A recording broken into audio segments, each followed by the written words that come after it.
What's up mga tabeshi? So for today's video, nandito tayo sa Vet Alliance wherein tayo ay magiging vet reliever for today's video. Pero may kasama tayong lisensyadong doktor wherein nandito si Beshi.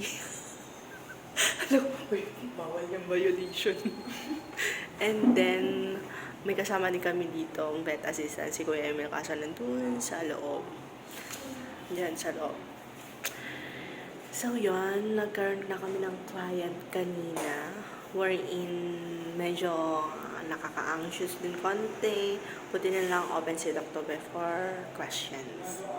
And kaninang umaga is si Doc Abner, ang attending vet, and meron siyang pinuntahan. And for today's video, kami naman muna as your vet assistant, Science and Emotion, and the veterinarian besides me, my beshi. Wow. Paano ulit yung first pirma ng with the license? Click doon. Ewan ka na naman. Anong feeling, Doc? Doc, anong feeling? Wala. Manhid na feeling. Yung feeling na Doc ay na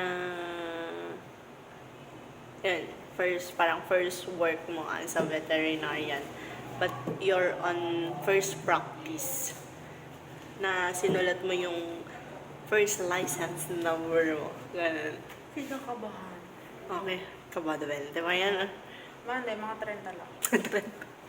Ang taas. Or yun, gutom na siya. And yun, waiting for Mamaya may mga for 2 clients. 2 clients mo na nakakon.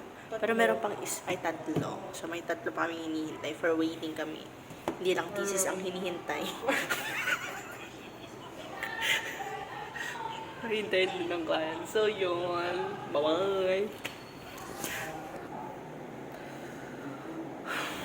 Kain na din tayo, te.